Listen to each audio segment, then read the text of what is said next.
Let's turn more attention back to this, this investment summit, and also a possibility that investment summit's all very well, but if you don't invite Elon Musk, the world's richest man, and you're busy looking at a budget which we're told was going to see a tax on jobs, raising employers' national insurance, are you really serious about boosting business investment in Britain? Let's talk to Economist and chairman of the regionally investment platform, Justin Urquhart Stewart, to find out what he thinks. Good morning to you. Good morning. Thank you so much for joining us. So what do you make of the people invited to this summit? And what Keir Starmer has said so far is a lot about how he wants to sort of rip out the red tape, deal with the planning, deal with that, so people can invest, they can build and take Britain, into the 21st century. What do you make of it? It's a fantastic piece of marketing, but no company's going to come along here and say, oh, I just sat down for the day in London, had a chat, and we decided now we're going to move our head office here. Ta-da! They're not going to make those decisions now. This is a lovely piece of marketing, primarily, I suspect, for us, to actually say that the government's actually doing something. What we have to what we're missing at the moment is some clear leadership as to what you need to get the economy going. It's actually not that difficult.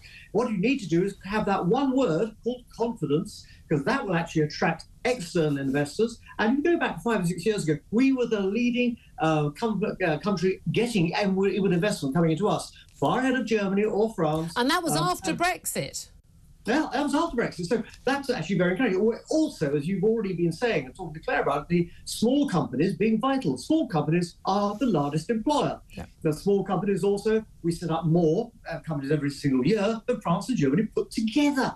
You also nailed it a few minutes ago by saying, and then the Americans come along, take our technology and take it over to a nice sunny place on the West Coast. Because we don't understand how we need to fund it. It's not government money. There is no shortage of money. What we need to do is make sure we've actually got the right financial plumbing to put it back in place. The stock exchange is way out of date, and we've got some fairly less than attractive private equity areas as well, which are very useful, but some of them are way too greedy for my liking. So set that confidence going for consumers, for us to go and buy stuff, and also for companies to invest themselves. But weirdly, you get confidence because you're getting the boom, and you get the boom because you get the confidence. How do you sort of initially insert the confidence to start that wonderful virtuous circle off? You go where there is creation already. We can see those. Look at the tech hotspots around the country, primarily around some of the tech operations of the universities, which you have these terrible nicknames of, Silicon Roundabout and Silicon Valley, Fen, Glen, Silicon Implant. No, that's not right. But the other one. And you different story entirely. Yeah, totally. But actually, you've got businesses there right at the very early stage. Americans love that because someone's doing the innovation for us. That's where you want not the government money. Give them the incentives. Things like enterprise investment schemes. You can make that regionally, not London-based. Actually then giving people a support to say, look, good luck with this. If it all goes horribly wrong, you can get some of your money back. So it doesn't cost the government anything. Well, this is the thing. I don't think government, as a general rule, and we've seen this with green technology specifically, is good at actually picking winners. We know that they're bad at picking winners because they don't have the market forces. So you're saying that the role of the government really should just be creating an environment where private investors can go in, because the people who are good, presumably you at your investment platform, you're good at picking winners, because that's your job, because if you're not good at it, you go broke. Well, absolutely. And, as individuals, as entrepreneurs, and I'm proud to think I've had some success and some failures, you have to take those red braces aren't cheap, Claire. They're not cheap. But there are things you have to do. For instance, you put your house on the line. Maybe you have to sell your house. Well, been in that situation. Yep. Maybe you have to go through difficult things like taking pay cuts and how you manage that, but still growing the business. Yep. It takes a longer view. So there are different things for different areas. So large corporations need some incentive to come to Britain to invest to the next stage. Smaller companies need other tax breaks, and consumers as well. There needs some incentive not to go out and buy stuff, but longer-term saving. It's all, we've got a pension system with loads of money in it. There is no shortage of money in this country. It's a matter of making sure we go directly at profit. Then the government set up the tax structures and then go. Hasn't one of the issues been, certainly, between after the vote for Brexit in 2016 and all that uncertainty for a few years after that, that a lot of people, again, a lot of businesses, we're not investing because we don't know what regulatory framework going to be in.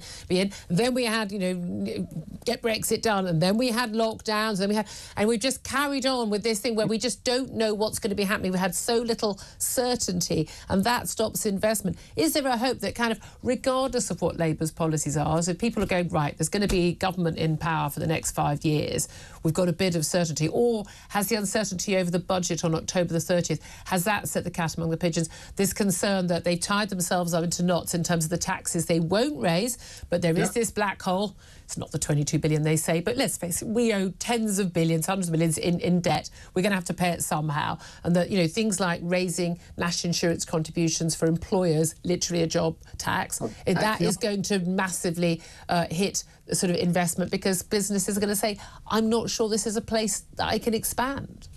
Yeah, and so what you need to be able to do there is actually make sure, again, the right structures are there to make sure it's worthwhile employing more people, but also on the other side, encourage them actually for investment to improve productivity, which in the past we've been measured at being really rather poor at. Yeah. So there are a lot more positives. What you need from the government is to prove and earn our trust. And the first 100 days didn't exactly fill us with enthusiasm.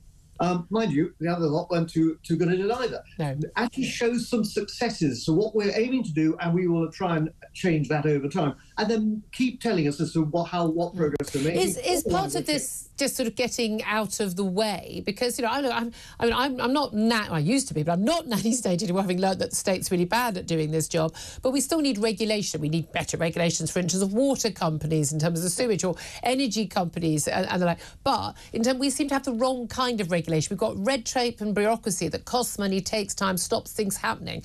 But we don't seem to have the sort of regulation which protects people from the actual, from the things that the market does, which aren't good for, say, ordinary workers.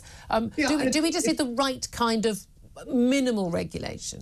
Exactly. I mean, we're not in the days now where we send children up chimneys, thank heaven. But I can imagine what would happen in today's world. The answer would be, we'll make the chimneys bigger, it'll be better. Now, actually, of course, what you have, some experienced business people, and as you said earlier, doesn't look too many successful business people in the Labour Party now. Any? I have to say, some of the Tories as well, some of their businesses were less attractive and maybe not quite as strong as you thought they were. But, the encouraging bit is, and this adds to the confidence, we are still setting up businesses. We are attracting more investment coming in. And in many ways, you then have to start not actually just going too far, but regularly tell people we are making progress despite the horrors we had with COVID and all those elements and the banking crisis, and we're recovering and picking up. We're still growing very, very slowly. Yeah, it's just been so long for that, isn't it? Can I ask you specifically about Elon Musk? Because many are saying, given, obviously, Elon Musk was very critical of Keir Starmer on his X's social media feed, calling him two-tier Keir over the handling of the riots and the justice process after that. I think very, very validly. He's an independent person. He can make any comments he wants. Keir Starmer shouldn't be trying to sort of punish people for exercising their right to free speech in another country. But he is the richest man in the world, and he hasn't inherited it. He has made it through incredible innovation and risk-taking. We saw that amazing footage from SpaceX yesterday of that rocket booster being able to sort of slot itself back in, having come down from space. I mean, just extraordinary sort of sci-fi levels of innovation and technological expertise. And yet he wasn't invited to the investment summit. What did you make of that? Are we really open for business? That is such a stupid thing to do in terms of insulting the wealthiest man, the most successful man coming through with innovations. That the last time we saw something like that was when you look at the cartoons of Tintin, and to be able to see that grow. You must be 3 stops short of Dagenham to go through this. And for those who don't know, it's barking.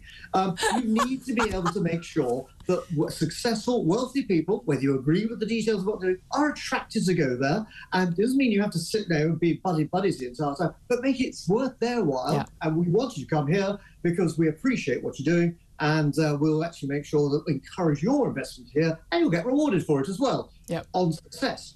Absolutely. Justin Urquhart Stewart, thank you so much. The Economist and chairman of the regionally investment platform, Cleverson. We've been talking to Justin for many years about this. You want to ask people who've done this and done it successfully, what needs to be done, what will appeal to you. I never get the impression that Labour, or indeed the Tories, will talk to businesses about what do you need, because one of the things they would like is consistent tax regimes. Don't make it harder for us to expand. Don't make it harder for us to build something. Don't make it harder for us to employ someone. I mean, Justin is just brilliant and needs to be in all of those discussions with the government.